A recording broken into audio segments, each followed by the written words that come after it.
Good morning, good afternoon, and good evening, everyone. Welcome to the second day of the conference.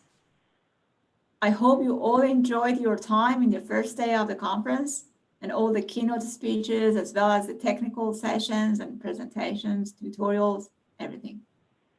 I would like to also thank the keynote speakers for their informative talk and their great contribution to the conference.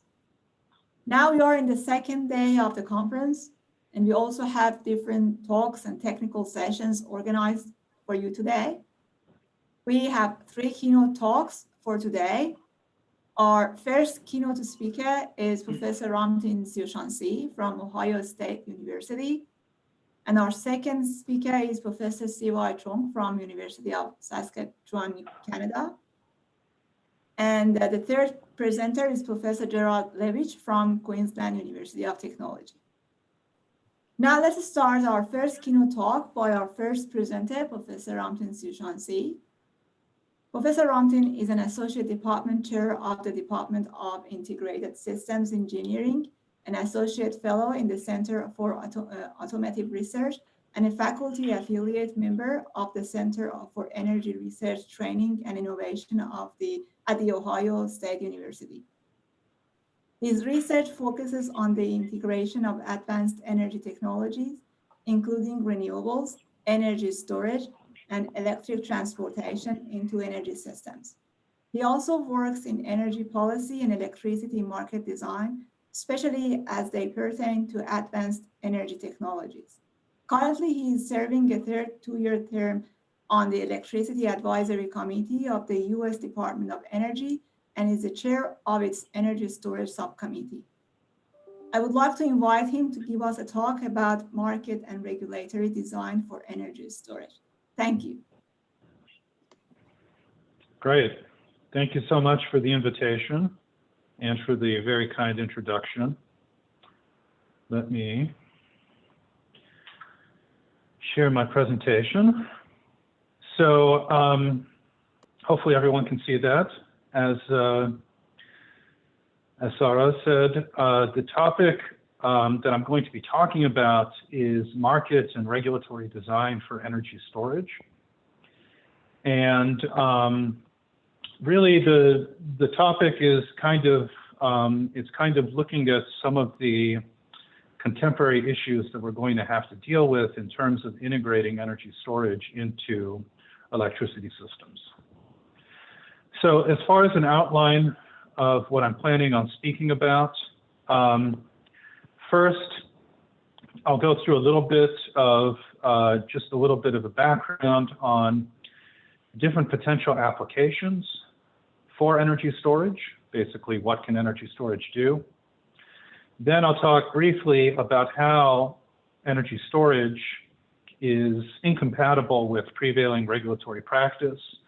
Really, there I'm going to talk about regulatory and market design in this country, the United States, but to a large extent, I think the same issues apply in other market settings beyond just the United States.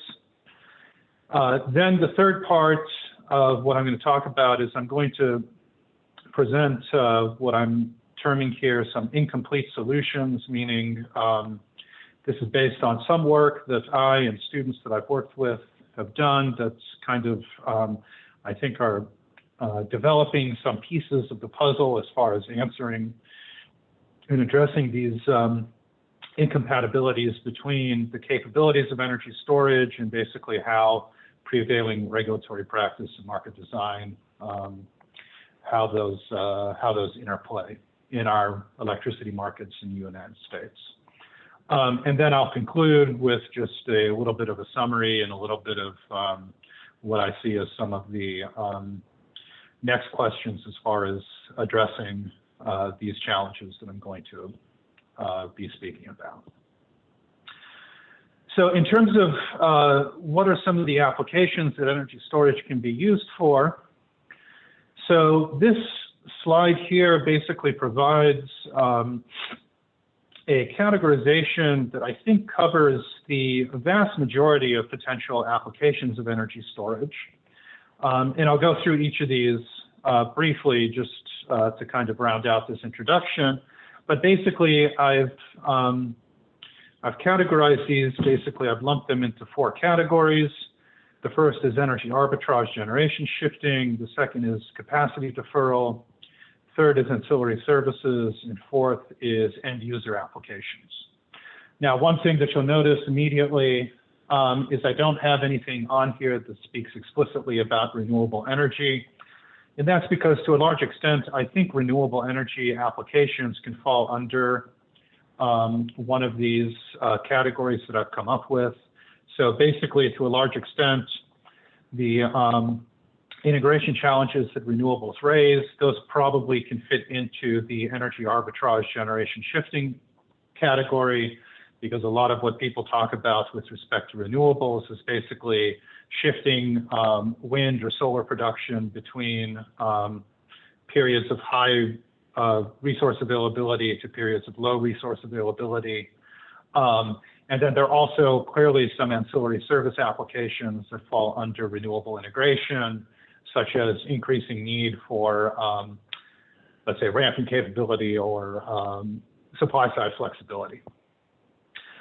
In any case, let me just go through these fairly quickly, just to give a little bit of an overview or a flavor of what these different applications look like.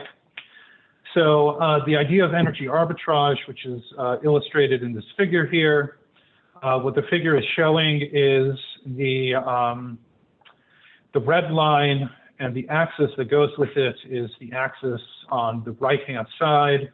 This is showing a week of hourly price data from the PJM market, which basically operates in the mid-Atlantic states of this country.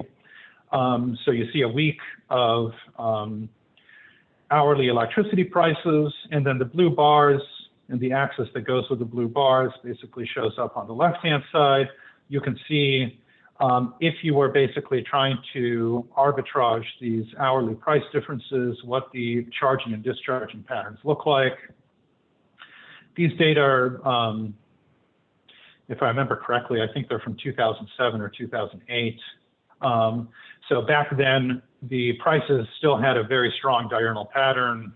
They're low in the middle of the night, high in the middle of the day.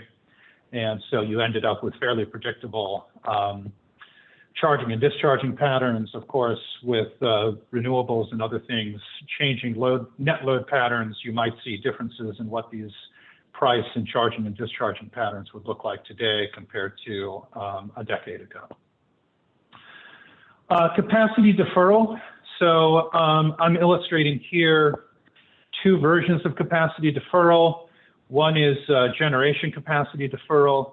The basic idea is that you charge storage, you store energy during low load hours, and then you discharge the charged energy during high load hours. And what this allows you to do is basically either replace the need for new capacity to be built, or what tends to occur more often is you defer capacity investment, for instance, 2 or 3 years. You can't do this ad infinitum, but you might be able to delay the need to build new capacity for some amount of time. In principle, you can do the same thing with transmission and distribution capacity as well. So if you have a capacitated transmission or distribution line, you can site storage on the constrained end of the line, store the energy when the light is not capacitated. So if you have predictable diurnal patterns, for instance, you can charge the storage in the middle of the night, and then in the middle of the day when the line is constrained, you discharge the stored energy. And as I note here, the fact that you can site these storage devices within the transmission or distribution network, they have the potential for being used for improving power quality as well. I'm not sure if that fits 100% within the transmission or distribution deferral category, but it's just something that I have noted there. Ancillary services. So this is just a figure that illustrates the need for frequency regulation. The top 2 traces are basically showing what The green trace is basically showing what the, for an illustrative system, is showing what the actual real-time measured load on the system is. The blue trace is what the, basically the instructed dispatch levels of the generator fleet. And then the red trace at the bottom is basically the difference between these. And as we know, we need something to provide that difference or that deficit or excess that you get, which is the difference between the green and the blue trace. Historically, we get those from generating resources. We basically partially load a generator, and as a result of that, we have a little bit of headroom to shift its output up and down. That creates inefficiencies because you're partially as opposed to fully loading the generator. Also imposes some wear and tear on the generator because you have to ramp its output up and down. So people talk a lot about energy storage having the capability of providing the service at much lower cost. And also a lot of energy storage technology is having a much better response profile to the real-time imbalance between supply and demand. We should note also that frequency regulation is not the only ancillary service. So one could talk about black starts, contingency reserves, spinning, non-spinning, so on and so forth. So those are other services that energy storage has the potential to provide. And then the last category that I have here is what I'm calling end user applications. I'll give two examples here. So one is if an end user, an end customer faces time variant retail prices, faces demand charges, having on-site energy storage could potentially help that customer manage its retail electricity cost. There are also plenty of examples of enterprises that use on-site energy storage, either to improve power quality or use it as a backup resource in case of a service outage. So, for instance, in a data center that has basically, stringent quality of service requirements, having on-site energy storage to be able to provide backup supply could be an important potential application of energy storage. Okay, now, in terms of, we have this categorization of different things that energy storage can do. So then a natural question always becomes, what is the right or correct use of energy storage? And as it turns out, the answer to that question is, well, it depends. And it depends really on market and system conditions, market and system prices. So what this table is showing here, and the numbers in the table are not really all that important. This is taken from some case studies that a former student of mine did a few years ago. So the price and system data are all kind of outdated at this point. But what he basically looked at was, he looked at a kind of counterfactual case of, if you put distributed energy storage, basically, in a distribution feeder or in an end customer's home or building, what are the potential value streams you could generate from different potential applications of that energy storage? And so what you can see here, and I'll draw two examples here. If you take the first two rows of the table, the first row of the table is basically saying, he basically modeled what's the value you could extract from that battery if you used it solely for energy arbitrage, and you came up with some numbers. So, 43 cents per week, and this was for a small, I think it was on the order of a 15 kilowatt hour battery. So it's a very small battery, which is why we're measuring this in cents per week.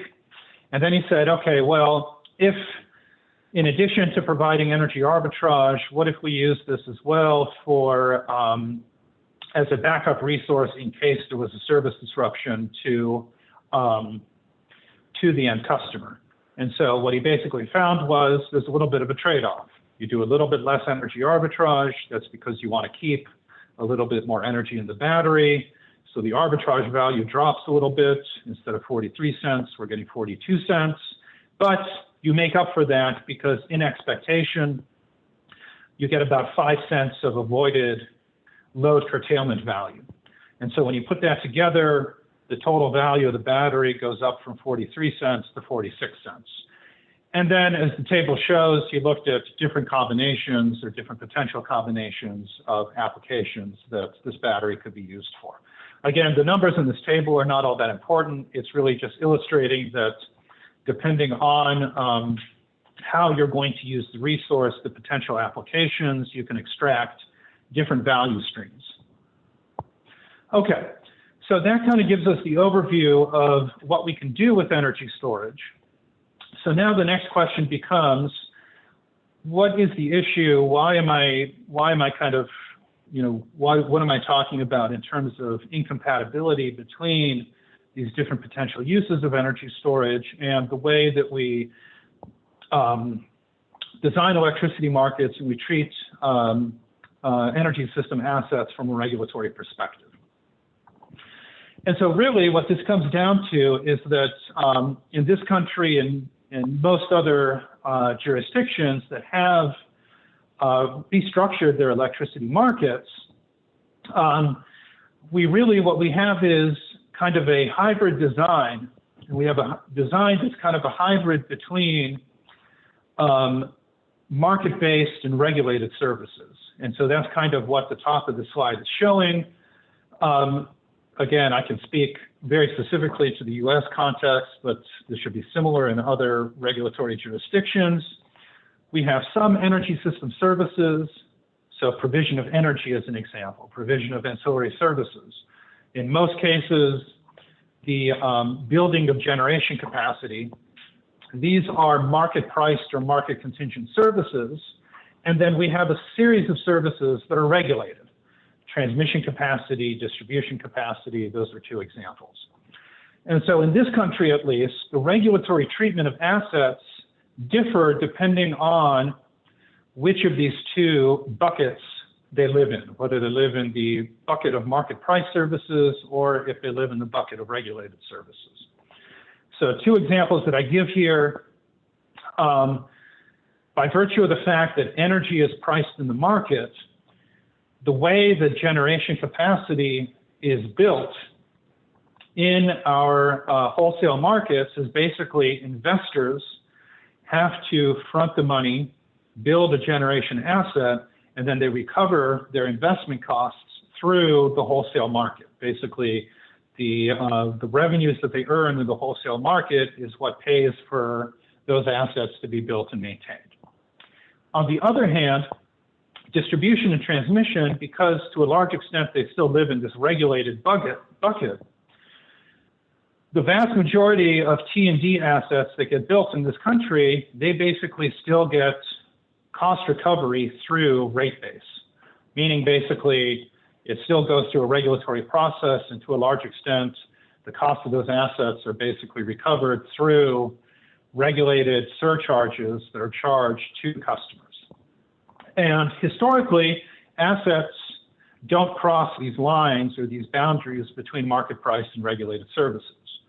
Now, up until kind of the advent or the renaissance of energy storage, this wasn't really a problem because we have this natural delineation between assets that live in the market price or the regulated world.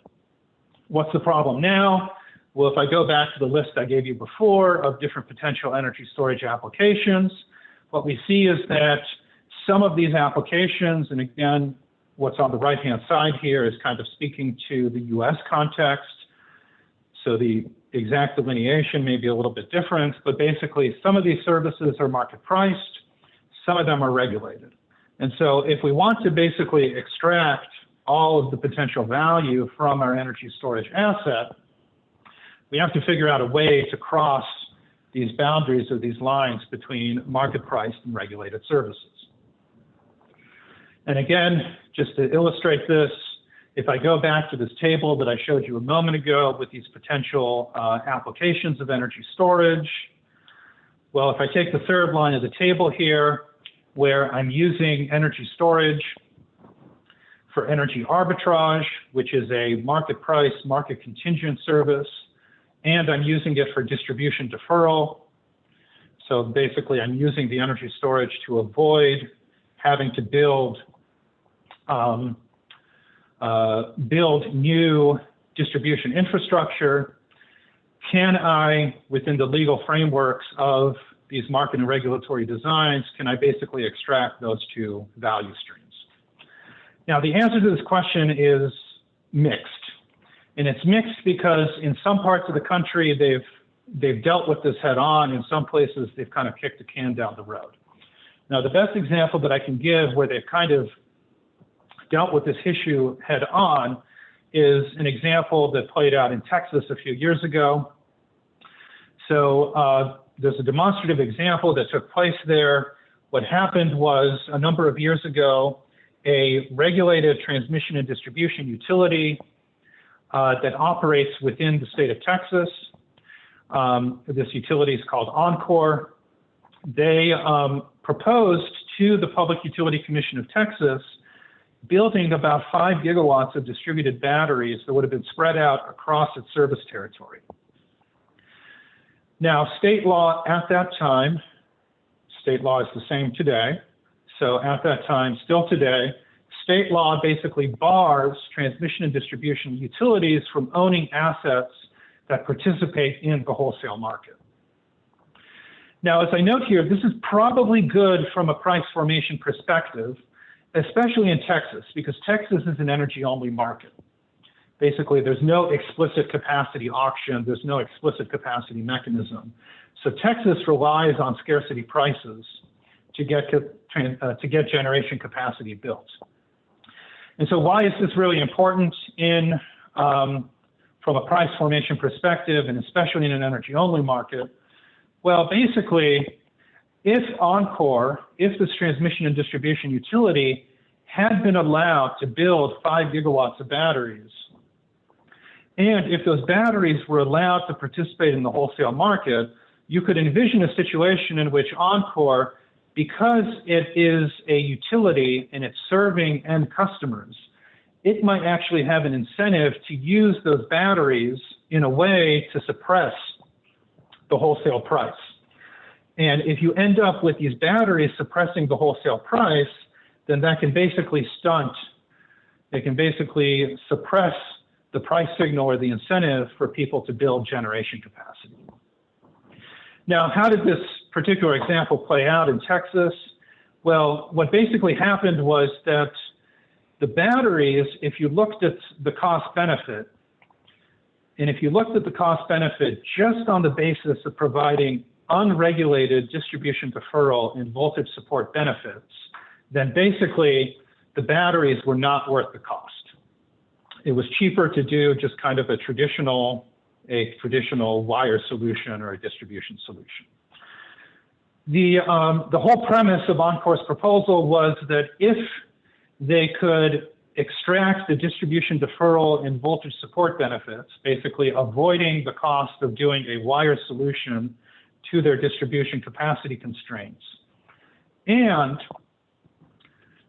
when they didn't need the batteries for distribution deferral purposes, offer that capacity into the frequency regulation market. If they could basically combine those value streams, then the batteries would have been a prudent investment. So basically, under the current market design in Texas, there was no way for Oncor to basically justify this investment. And that's because of this inability to combine those market contingent value streams with the regulated value streams. Okay, so this kind of gives rise to what I'm calling kind of the fundamental issue here, which is that we need a way to basically mix market contingent and unpriced or regulated value streams if we want to extract the full value stream from these energy storage assets. At the same time, we want to make sure that we don't harm price formation through rate-based or customer-subsidized storage assets participating in the wholesale market. So again, someone could have offered as a simple solution, well, why don't we just have Encore build the 5 gigawatts of storage?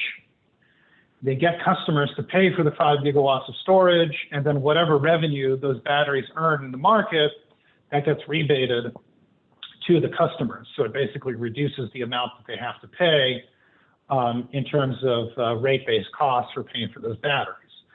Well, that comes back to this price suppression issue, which is basically if those batteries are getting guaranteed cost recovery from customers, then that could be a situation in which the utility might use these batteries in a way to artificially suppress prices in the energy market, and then that basically harms the price signal for getting capacity investment. Okay, so with that kind of background on the problem, now what I'm going to do is I'm going to spend a few minutes talking about some what I characterize as incomplete solutions. And I'm calling these incomplete solutions from the perspective of this is kind of a synthesis of a little bit of work that we've been doing looking at this issue from a few different angles, but it's not really, we haven't really brought all of these ideas together completely, so it's still kind of a smorgasbord of ideas that need to be synthesized fully to kind of come up with a complete solution to deal with this incompatibility between the capabilities of energy storage and prevailing regulatory and market design practice. Okay, so there are really kind of two key points that I want to make with respect to this. So the first is, could the market operator basically solve this problem?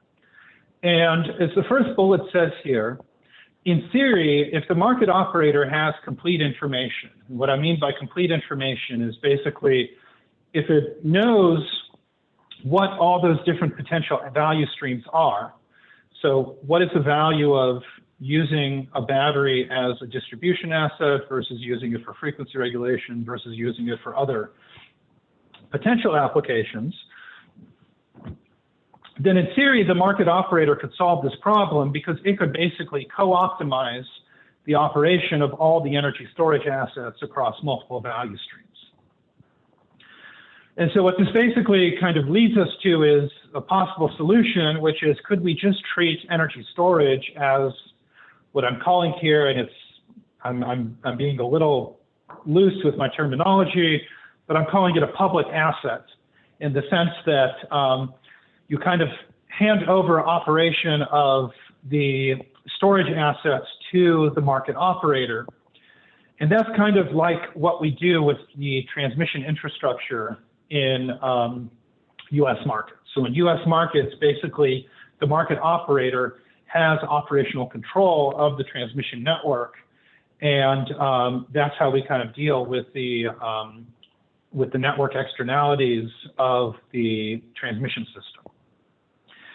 Now, there are kind of two limitations with this approach, and I'm gonna speak briefly about the first one, and then for the second one, that's kind of segues into the second point that the second high-level point that I'm going to make with respect to what I'm terming incomplete solutions.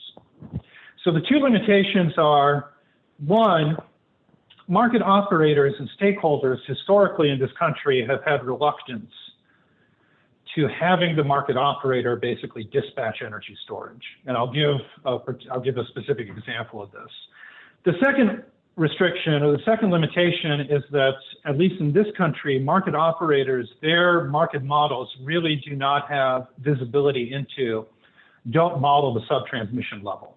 So basically, there's no way to capture the potential value stream that you could extract from a battery in terms of alleviating a distribution system constraint, because the distribution system simply is not captured in the market operator's model. That's to a large extent just because those models would become intractable if you tried to model the transmission and distribution system together. Now, what is this issue with reluctance for granting operational control of energy storage assets to market operators. So the most clear example of this, this is again a case that played out 5 or 10 years ago.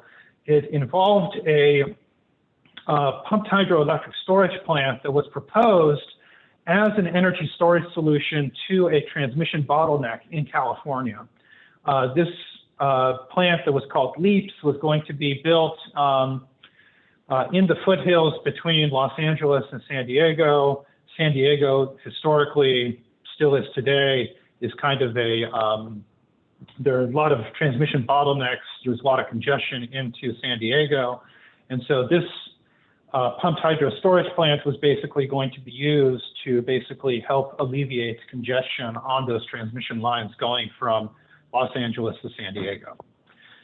Now, the developer that was proposing building this plant, as part of the proposal, basically wanted to have the market operator, in this case, that would have been California ISO, operate the plant, operate LEAPS to maximize its transmission benefit. And in the regulatory case that went before Federal Energy Regulatory Commission, one of the things that FERC did was it directed California ISO, and I've excerpted this quote from the regulatory proceeding. It basically directed the ISO to address whether it can effectively operate LEAPS, this plant, in the context of being an independent system operator. And as background on this, basically the concern was that if CAISO was operating this plant to alleviate transmission congestion, does that kind of hinder or harm the desired independence of the system operator? Would that somehow benefit some generators to the detriment of others? And that's an important concept in electricity market design in this country. We want our market operators not to play favorites between certain generation assets versus others. And so again, if you look in the regulatory proceeding, the response that CAISO provided was based on input from stakeholders as well as its own evaluation of the issues. CAISO basically should not assume operational control of the LEAPS facility, and that any transfer of control analyzed in the proceeding would compromise CAISO's independence as envisioned in FERC Order Number 2000. And FERC Order Number 2000 is basically, that's kind of the prevailing regulatory order that tells us what are the basic precepts for a market operator to be an independent player in the market, not really to play favorites between one asset and another. Now, I actually think that the way that this particular case was decided was fundamentally wrong, and I have a few slides that kind of give a sense of how we come to this conclusion. But basically, what I'm going to show is that the market operator controlling the operation of energy storage is really no different than how we treat transmission in our markets today. And what I mean by that, and this is really going to this,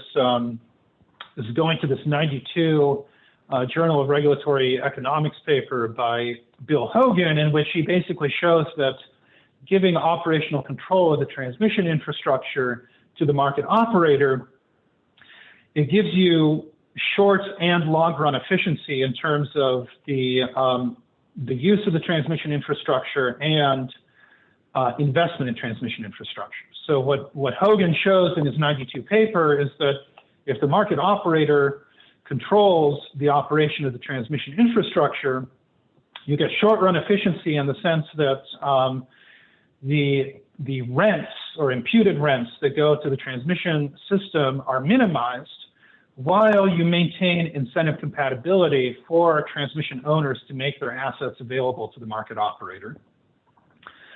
And then you also get long run efficiency. Long run efficiency basically means those rents that go to transmission operators, they send the correct signals for transmission capacity investment. And basically, this is work that a current student of mine has done that's under review right now. He's basically shown that you get the same analogous results if you hand operational control of energy storage to the market operator, the same as we do with transmission. And so really what this comes down to is you take an OPF problem. This is just an illustrative example of an OPF problem.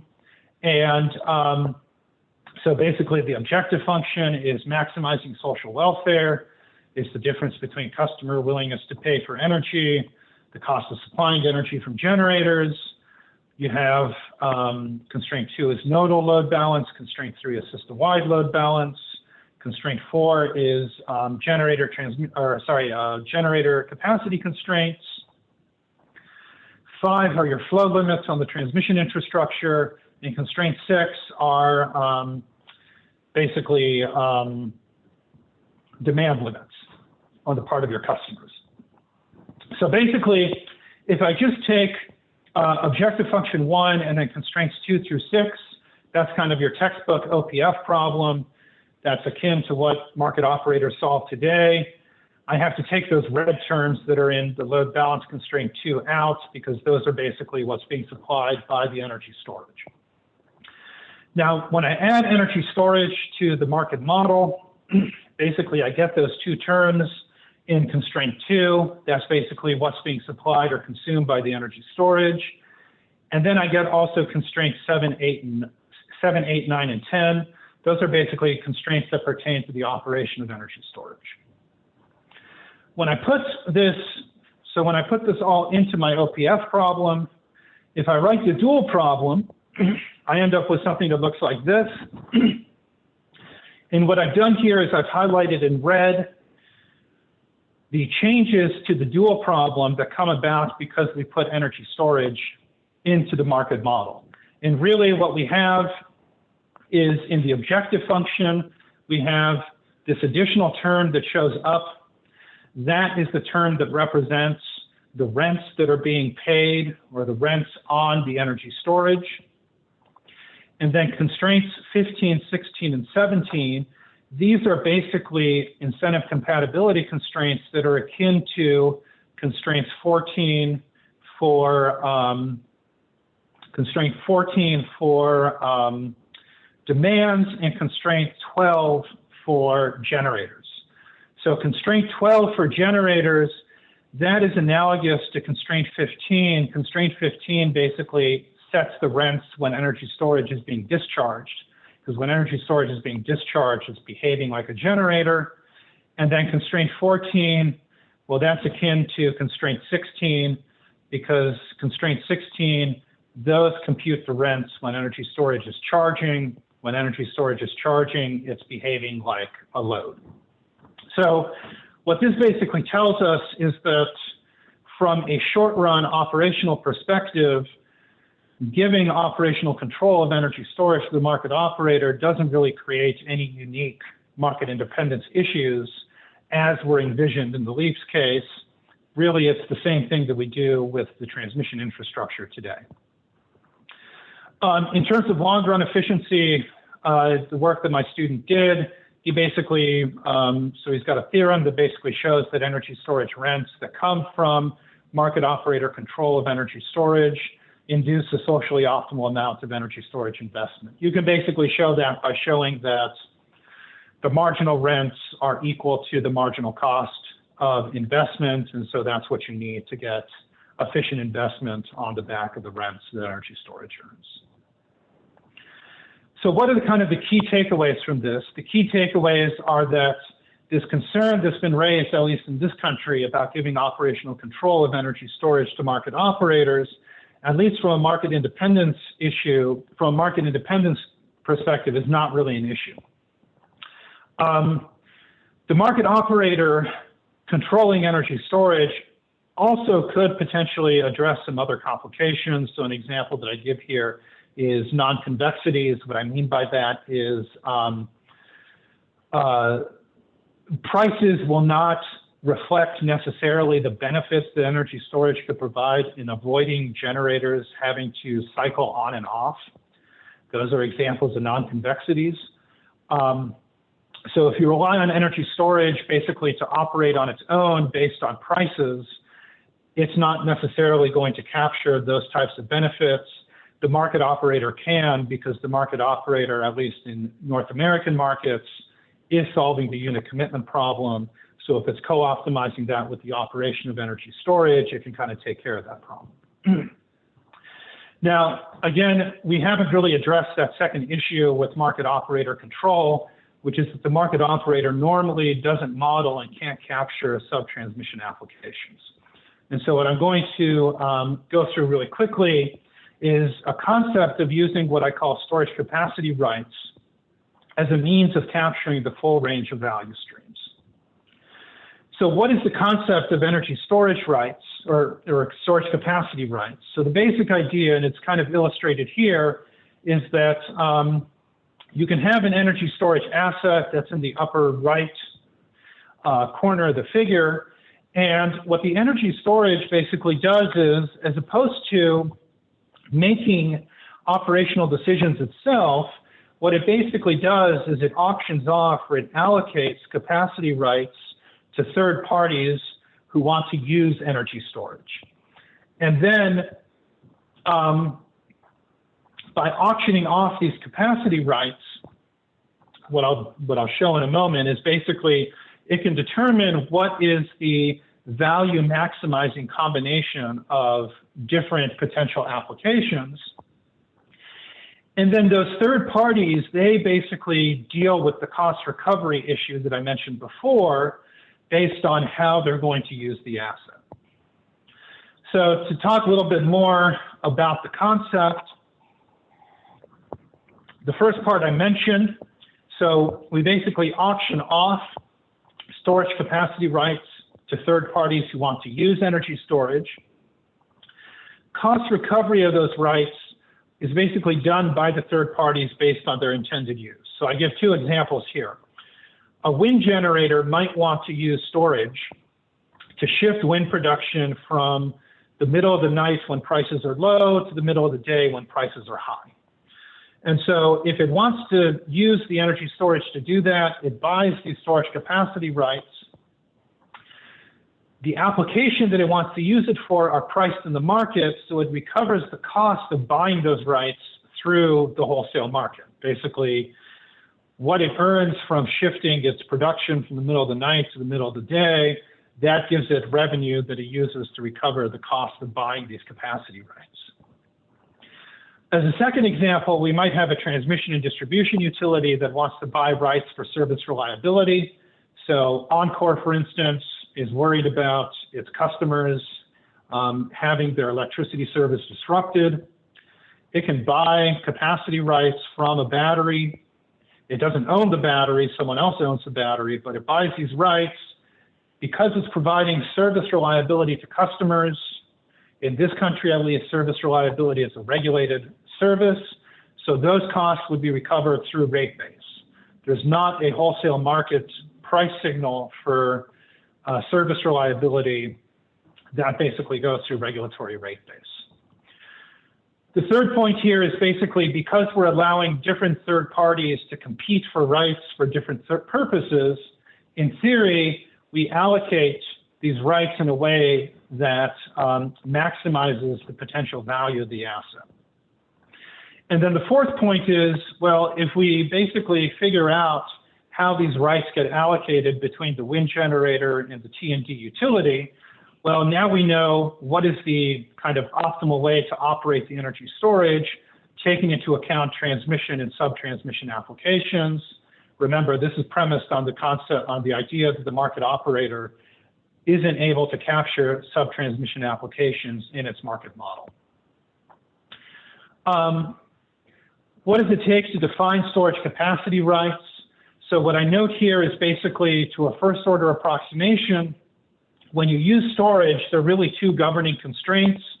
You have power constraints that tell you what is the limit on how much you can charge or discharge instantaneously. You also have energy limits. Those are basically limits on the state of charge of the storage asset.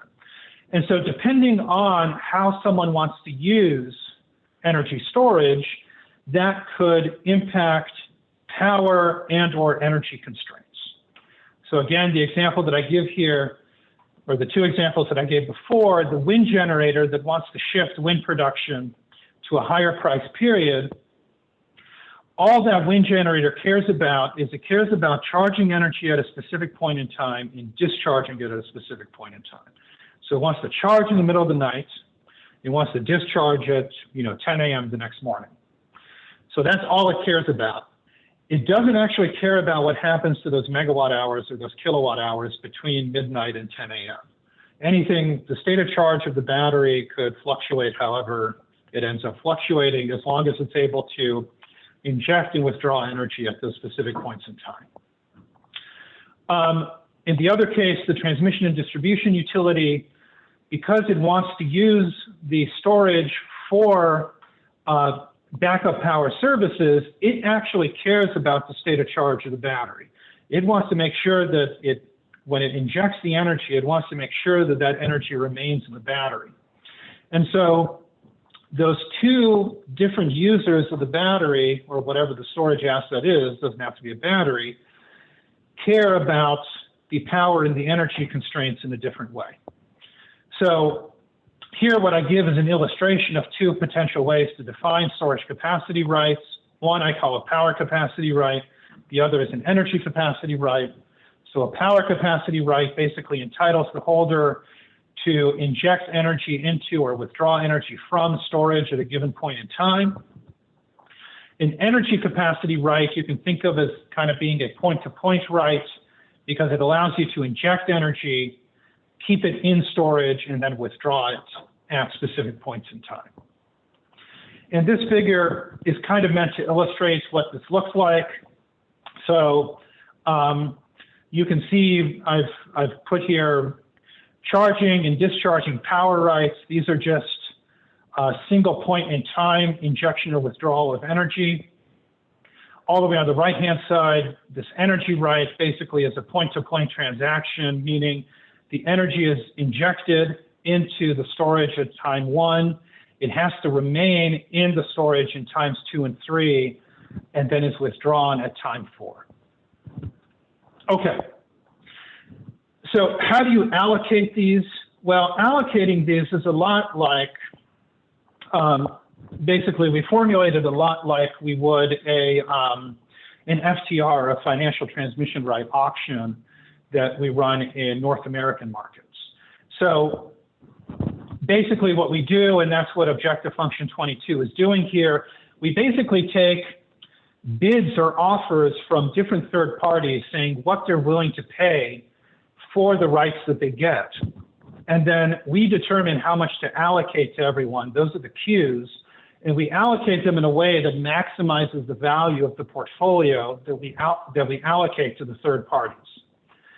Now, as I note on that top bullet, the key is we have to maintain simultaneous feasibility.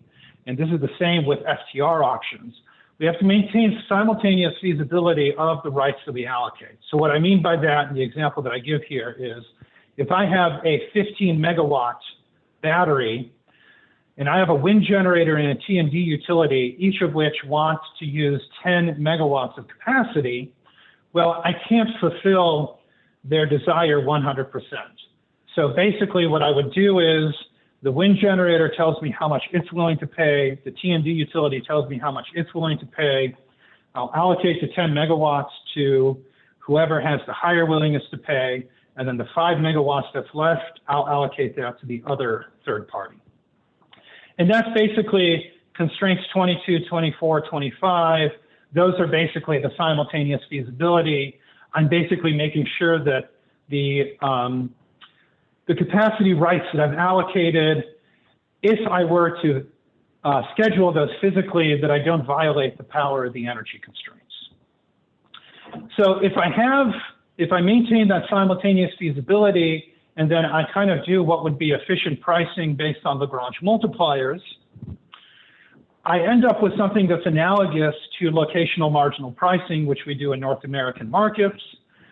The analog is here we're paying to move energy around in time. With locational marginal pricing, we're paying to move energy around in space. But there's a distinct analog there. I'm going to skip over the detailed pricing rules, but the pricing rules basically come from the Lagrange multipliers on those simultaneous feasibility constraints. The auction has two nice properties. The allocation and prices are equilibrium supporting. That basically means everyone is happy with the allocation that they get and the prices that they have to pay. And we have the same efficiency property that the storage device owner, basically the revenues that it earns from allocating these rights is equal to the imputed marginal value of the storage capacity. So that basically means the right signals are being sent for capacity investment. Okay, so this basically brings me to my last two slides, where I basically summarize and kind of leave everyone with some thoughts on some future questions. So really the key challenge here is that energy storage breaks the traditional classification of assets from the perspective of regulation and cost recovery. It breaks this classification between market priced and regulated assets. We've seen examples in Texas, for example, where storage investment has been hampered. On the flip side, if we just allow regulated assets to participate in the wholesale market, then that can yield market distortions. And so really the question becomes, how do we design market and regulatory structures that exploit the versatility of energy storage? So I think, I hope we've kind of broken the myth that market operator control of energy storage is bad from a price formation perspective. It's no different than how we treat transmission today. So one solution is we could treat storage the same way we treat transmission. If we want to be able to capture sub-transmission applications, well, one way that we could do this is through this concept of storage capacity rights. This raises some important questions. So there are some real important implementation details. As I said, these two things I talked about, market operator control of energy storage, storage capacity rights, we've kind of, my students and I, we've looked at these two things in isolation. We haven't thought through 100% how to hybridize the two concepts. So there are probably some important details that need to be worked out there. The storage capacity auction has some important details as well. So timing of the auction, long-term contracting, how we manage financial and physical risks. And then the other important question is just, are there better alternatives? So these are kind of avenues that my students and I have explored, but there could be other ways that we could capture these different value streams and deal with these regulatory and market design issues. These are just a few slides that summarize the references, and thank you very much for your attention. I'm happy to take any questions. Thank you very much, Professor Ramtin. It was really informative and interesting presentation. But the panel is open now for the questions. I really enjoyed it. I don't know if anyone has a question, or I can start actually question. I just wanted to ask about the you talked about the rights the energy storage rights that you allocated, and how can we you talked about how you in the OPF you decided the rights for the energy. How we can actually decide the rights in your optimization? You're talking about the prices. Is this talking about economic dispatch and unit commitment, or am I right? Or yeah, so that's really important. This is a really important distinction, and I should be careful about talking about this. So in this first piece that I was talking about, which is basically incorporating energy storage into the OPF model. So here, what I'm basically saying, this is basically what we're doing here is we're basically we're just looking to dispel the myth that allowing the market operator to control the operation of energy storage is inherently bad from a price formation or market independence perspective. So here in this model here, and I wasn't explicit about this. So really the way that this model is set up, there are really only two applications of energy storage that are really captured, which is basically generation shifting, generation capacity deferral, and transmission capacity deferral. Because really the only thing that's being captured in this market model is, well, we can capture basically the cost of supplying energy at different points in time. And then because we have these capacity constraints on the generators, we have these flow constraints on the transmission lines, we can basically capture generator capacity constraints, transmission capacity constraints. So here, what we're doing is we're basically saying, well, if we allow the market operator just to treat energy storage the same way that it does transmission, we can capture those benefits of energy storage, and at the same time, we don't need to worry about all of these market independence issues that were raised in the LEAPS case. Now, in the second, in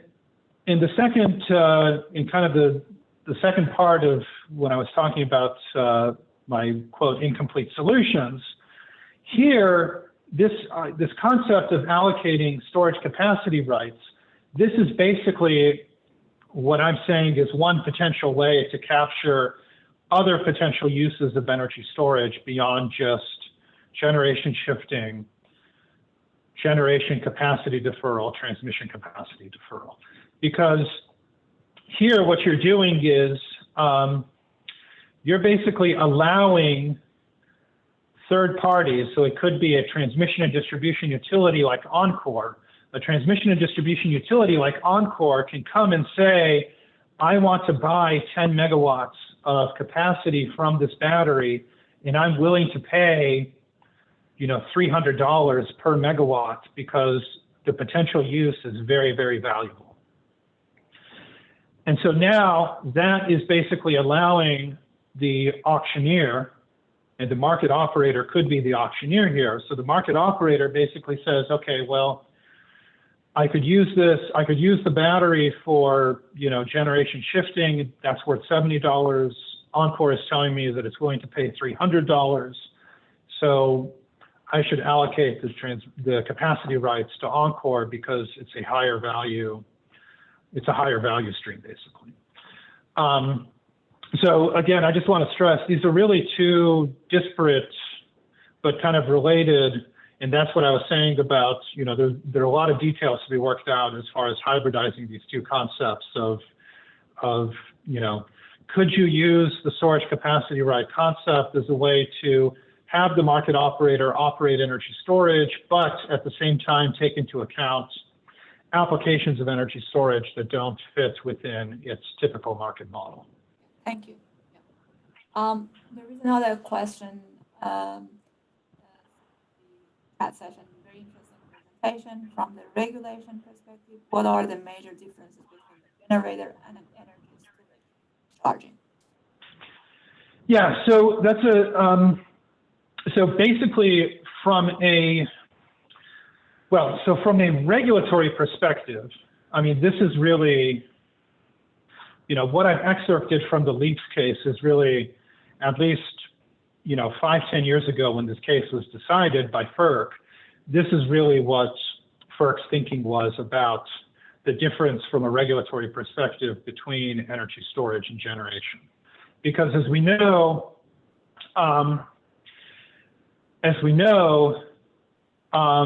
California ISO dispatches generation. So it basically, decides how to use generators based on cost, but California ISO said it didn't want to do the same for energy storage. It basically wanted LEAPS to decide how to operate the plant as opposed to CAISO deciding how to operate the plant. And so that's kind of, from a regulatory perspective, what people, what the thinking was 5-10 years ago. The point and one of the key takeaways of our work, what I'm trying to say is basically, I think to some extent FERC got it wrong. Basically, from a price formation and from a market independence perspective, there's really no difference between dispatching a open cycle versus combined cycle gas plants, because that impacts prices, versus dispatching the storage unit, because that impacts prices as well. As long as the market operator is dispatching these resources to minimize cost or maximize social welfare, you basically get the same kind of short run and long run efficiency benefits. Now, if the market is set up with a different objective, then all bets are off. Thank you. The second question is how to estimate the value streams of energy storage. Could you provide some references? Yeah, so that's a great question. Basically, we kind of ignore and neglect that question in the work that we did because basically we basically rely on third parties to determine what their offers, which I'm calling pi in this illustrative auction model. The third parties basically determine what the values of pi are based on what they think the different value streams are. So the wind generator basically says, it does its own estimation of what it thinks it would be, what it thinks the value of being able to shift wind production from the middle of the night to the middle of the day would be, and the T&D utility does some estimation of what it thinks the reliability benefit of the energy storage would be, and then it submits these offers to the market operator. So in terms of the work that we did, we abstracted away that problem. Now in practice, I think there's a fairly rich literature on doing these types of modeling exercises and estimating different potential value streams for energy storage. So basically I would refer to someone to look at. There's a very rich literature on this problem. Okay, thank you. And I have another question. If an energy storage prefers to bid in the frequency regulation and spinning reserve markets simultaneously, is there any priority consideration, say frequency regulation first in the market clearance markets in USA? Yeah, so that varies quite a bit on a market by market basis, and that's because all the markets have different rules about the participation of energy storage.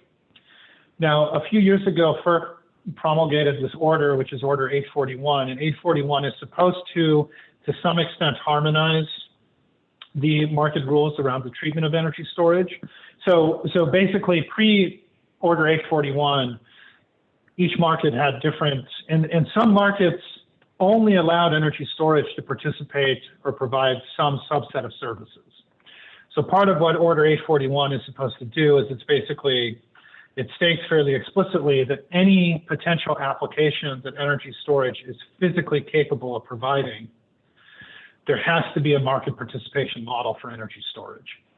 So my guess is at the end of the day, basically, we're going to end up with market models that allow energy storage to participate the same way that other assets do. And again, in different markets, it's different. So in some markets, New England ISO, I'll just give as an example. So New England ISO, most of their ancillary services, they don't actually procure on a daily basis. They actually procure their ancillary services through long-term contracts. And so basically, if they keep that market design, energy storage would have to participate in the same way. They would have to engage in one of these long-run contracts that basically places them on the hook to provide ancillary services for a multi-month period of time. Other markets, co-optimize the dispatch of energy storage, dispatch energy and ancillary services simultaneously. There's no priority dispatch. It's basically just based on is basically based on opportunity cost, how the resources are dispatched. Thank you. The next question I would like to ask: in my country, there are only two different time prices, peak and non-peak, in terms of economics value. Is it still feasible to use storage in wind power application? Well, I mean, in terms of, it depends on who is using it. So from the perspective of a wind generator, again, looking at the information that's provided, I mean, a wind generator could use storage to shift wind production from non-peak to peak.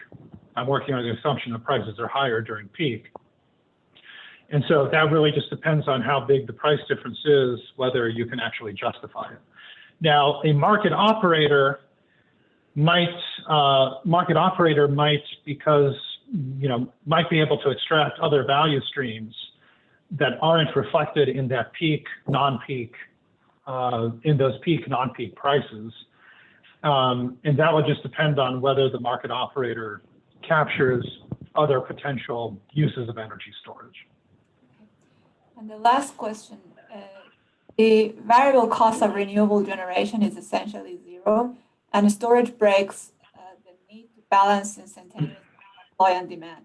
As we move towards 100% renewable energy, then we'll be moving away from treating electrical energy as a commodity, for example, paying for consumption, moving toward an access market, for example, in which the access cost is based primarily on the rate at which energy is required? Right. Yeah, I think that's a great question. And I think there are two parts to the answer. So one is, and this is because in most markets, there's a disconnect between wholesale and retail prices.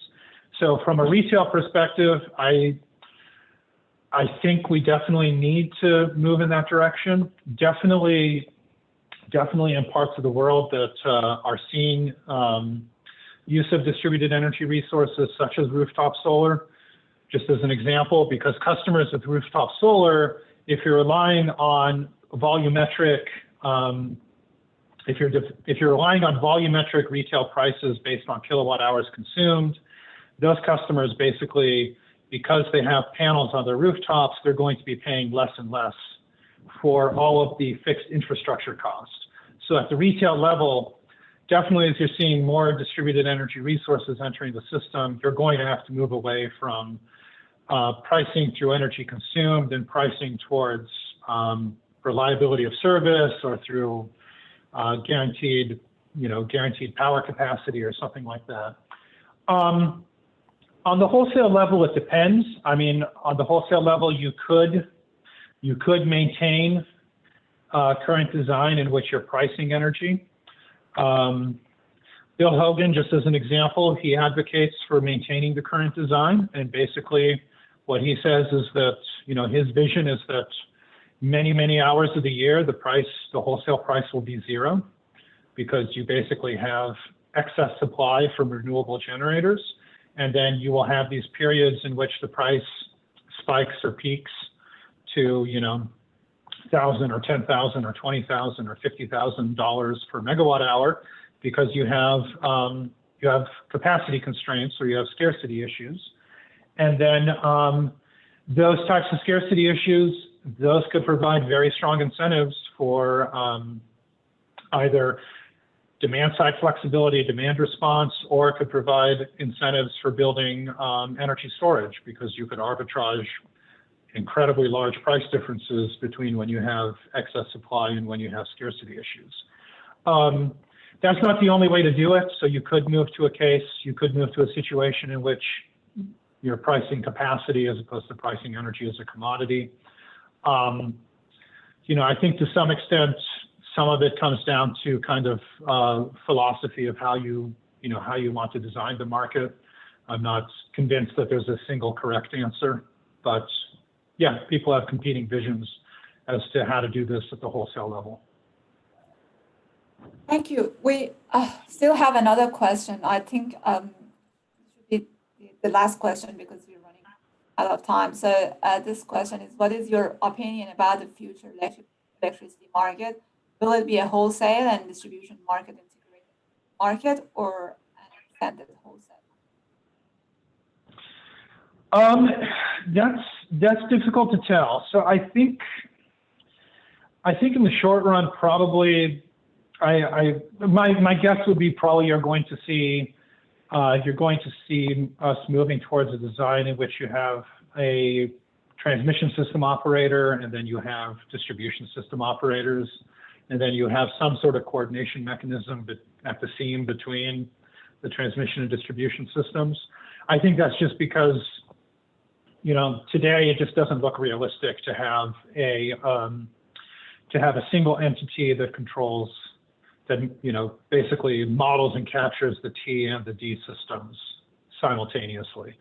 So that that would be my uneducated guess as to the direction that we're going in, but who knows? I mean, modeling and computational capabilities could develop in a way that we end up with a single market operator that's, has visibility into the transmission and distribution systems, or, we could end up with a structure that's very different, move away from having a single transmission system operator. I mean, who knows? Okay, thank you very much. It was really, I would say, informative and very interesting presentation. Thanks for your great contribution. I think everybody enjoyed your presentation. Yeah, great. I really appreciate the invitation. Yeah, sorry if I may interrupt. Yeah, thank you very much. Not a question, but just thanking you, Professor Ramtin, on behalf of myself and the entire organizing committee of the conference. I know we have a significant time difference. Now, you're still roughly about 12 hours behind us. You're still on 23rd of November and the afternoon. Yes. But thank you very much for your great support. Very interesting talk. And from the question and answer, it was obvious that it was very liked and everybody was enjoying that. So thank you very much for your great support. My pleasure. Thank you so much. And yeah, that's a good reminder. Hello to everyone from yesterday. Yeah. Thank you. And thank you. Everyone, please join the next talk from, if you just have a look at the conference booklet, you can click on the link and join the next talk from the link. So you have to disconnect and again, click on the link and join in 15 minutes. Thank you very much. Thank you.